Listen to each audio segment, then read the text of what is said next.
ವಾಲ್ಮೀಕಿ ಅಭಿವೃದ್ಧಿ ನಿಗಮದಲ್ಲಿ ಭ್ರಷ್ಟಾಚಾರ ಪ್ರಕರಣ ಸಂಬಂಧಪಟ್ಟಂತೆ ಬೆಂಗಳೂರಿನಲ್ಲಿ ಬಿಜೆಪಿ ನಾಯಕ ಸಿಟಿ ರವಿ ಹೇಳಿಕೆಯನ್ನ ನೀಡಿದ್ದಾರೆ. ಚಂದ್ರಶೇಖರ್ ಆತ್ಮಹತ್ಯೆ ಮಾಡಿಕೊಂಡು 12 ದಿನ ಆಯಿತು. ಮಂತ್ರಿ ರಾಜೀನಾಮೆ ಪಡೆಯಲು ಇಷ್ಟು ದಿನ ಬೇಕಿತ್ತಾ ಎಂದು ಹೇಳಿದ್ದಾರೆ. ಬೆಂಗಳೂರಿನಲ್ಲಿ ಬಿಜೆಪಿ ನಾಯಕ ಸಿಟಿ ರವಿ ಹೇಳಿಕೆಯನ್ನ ನೀಡಿದ್ದಾರೆ. ಚಂದ್ರಶೇಖರ್ ಆತ್ಮಹತ್ಯೆಯನ್ನ ಮಾಡಿಕೊಂಡು 12 ದಿನ ಆಗಿದೆ. ಇಷ್ಟು ದಿನ ಬೇಕಿತ್ತಾ ಅವರಿಗೆ ಅಂತ ಪ್ರಶ್ನೆ ಮಾಡಿದ್ದಾರೆ. ನೈತಿಕತೆ ಇಲ್ಲದ ಈ ಸರ್ಕಾರ 12 ದಿನ ತೆಗೆದುಕೊಂಡಿದೆ. ಬಿಜೆಪಿ ಹೋರಾಟದ ಬಳಿಕ ಬಿ ನಾಗೇಂದ್ರ ಅವರು ರಾಜೀನಾಮೆಯನ್ನ ನೀಡಿದ್ದಾರೆ. ಗಂಭೀರ ಪ್ರಕರಣ ಅಲ್ಲ ಅಂತ ಬಿಂಬಿಸುವಂತ ಪ್ರಯತ್ನ ನಡೀತಾ ಇತ್ತು. ಪ್ರಕರಣದಲ್ಲಿ ಸಚಿವರ ಹೆಸರು ಉಲ್ಲೇಖ ಮಾಡಲಾಗಿದೆ. ಕಾಣುವ ಕೈ ಇವರಾದ್ರೆ ಕಾಣದ ಕೈಗಳು ಇನ್ನೂ ಇವೆ, ಬೆಂಗಳೂರಿನಿಂದ ದೆಹಲಿವರೆಗೂ ಇದೆ ಅಂತ ಕಾಣುತ್ತೆ ಅಂತ ಸಿಟಿ ರವಿಯವರು ಹೇಳಿಕೆಯನ್ನ ನೀಡಿದ್ದಾರೆ. ಭಾರತೀಯ ಜನತಾ ಪಾರ್ಟಿ ಹಲವು ರೀತಿಯ ಹೋರಾಟದ ರೂಪುರೇಷೆಗಳನ್ನು ನಿರ್ಧರಿಸಿ ಪದೇ ಪದೇ ರಾಜೀನಾಮೆಗೆ ಒತ್ತಾಯಿಸಿದ ನಂತರ ಇವತ್ತು ರಾಜೀನಾಮೆ ಕೊಡುವ ಇಂಗಿತವನ್ನ ಮಾನ್ಯ ಸಚಿವರು ವ್ಯಕ್ತಪಡಿಸಿದ್ದಾರೆ. ನಾವು ಕಳೆದ ವಾರ ಆರೋಪ ಮಾಡಬೇಕಾದ್ರೆ ಒಂದು ಫೋಟೋ ಬಿಡುಗಡೆ ಮಾಡಿದ್ವಿ. ಸಚಿವರ ಆಪ್ತ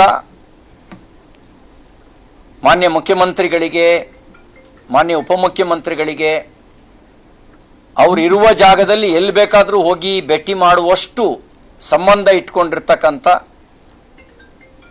ನೆಕ್ಕುಂಟಿ ನಾಗರಾಜು ಪಾತ್ರ ಇದರಲ್ಲಿದೆ ಅನ್ನುವ ಮಾತನ್ನ ಮಾನ್ಯ ಮುಖ್ಯಮಂತ್ರಿಗಳು ಮತ್ತು ಉಪಮುಖ್ಯಮಂತ್ರಿಗಳು ಒಟ್ಟೊಟ್ಟಿಗೆನೆ ನೆಕ್ಕುಂಟಿ ನಾಗರಾಜ್ ಜೊತೆಗೆ ಇರುವ ಫೋಟೋ, ಉಪಮುಖ್ಯಮಂತ್ರಿಗಳು ನೆಕ್ಕುಂಟಿ ನಾಗರಾಜು ಇವರಾದರೆ ಇವರು ಉಪಮುಖ್ಯಮಂತ್ರಿ ಡಿ ಕೆ ಶಿವಕುಮಾರ್ ಅವರು, ರಾಮಲಿಂಗ. ವಾಲ್ಮೀಕಿ ಅಭಿವೃದ್ಧಿ ನಿಗಮದಲ್ಲಿ ಭ್ರಷ್ಟಾಚಾರ ಪ್ರಕರಣ ಸಂಬಂಧಪಟ್ಟಂತೆ ರಾಜೀನಾಮೆ ಅಲ್ಲ, ಹಗರಣದ ಬಗ್ಗೆ ಸಮಗ್ರ ತನಿಖೆ ಆಗಬೇಕು ಎಂದು ಹೇಳಿದ್ದಾರೆ. ಬೆಂಗಳೂರಿನಲ್ಲಿ ಮಾಜಿ ಸಚಿವ ಸಿಪಿ ಯೋಗೇಶ್ವರ್ ಆಗ್ರಹಿಸಿದ್ದಾರೆ.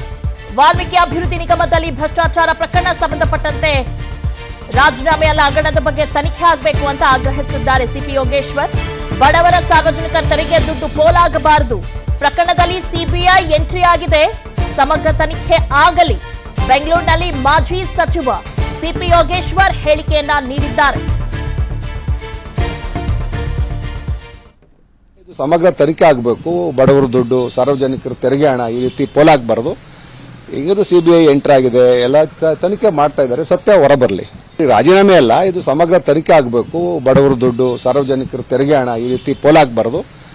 ಈಗ ಸಿಬಿಐ ಎಂಟರ್ ಆಗಿದೆ, ಎಲ್ಲ ತನಿಖೆ ಮಾಡ್ತಾ ಇದ್ದಾರೆ, ಸತ್ಯ ಹೊರಬರಲಿ. ರಾಜೀನಾಮೆ ಅಲ್ಲ, ಇದು ಸಮಗ್ರ ತನಿಖೆ ಆಗಬೇಕು. ಬಡವರ ದುಡ್ಡು, ಸಾರ್ವಜನಿಕರ ತೆರಿಗೆ ಹಣ ಈ ರೀತಿ ಪೋಲಾಗಬಾರದು. ಈಗ ಸಿಬಿಐ ಎಂಟರ್ ಆಗಿದೆ, ಎಲ್ಲ ತನಿಖೆ ಮಾಡ್ತಾ ಇದ್ದಾರೆ, ಸತ್ಯ ಹೊರಬರಲಿ. ಅನುಕ್ಷಣದ ಸುದ್ದಿಗಳಿಗಾಗಿ ವಿಸ್ತಾರ ನ್ಯೂಸ್ ಯೂಟ್ಯೂಬ್ ಚಾನೆಲ್ ಸಬ್ಸ್ಕ್ರೈಬ್ ಮಾಡಿ. ಹೊಸ ಸುದ್ದಿಗಳ ನೋಟಿಫಿಕೇಶನ್ಗಾಗಿ ಬೆಲ್ ಐಕಾನ್ ಕ್ಲಿಕ್ ಮಾಡಿ. ಲೇಟೆಸ್ಟ್ ಅಪ್ಡೇಟ್ಸ್ಗಾಗಿ www.vistaranews.com ವೆಬ್ಸೈಟ್ಗೆ ವಿಸಿಟ್ ಮಾಡಿ. ಅಂಗೈಯಲ್ಲೇ ಜಗತ್ತಿನ ಸುದ್ದಿ ತಿಳಿಯಲು ವಿಸ್ತಾರ ನ್ಯೂಸ್ ಕನ್ನಡ ಆಪ್ ಡೌನ್ಲೋಡ್ ಮಾಡಿ.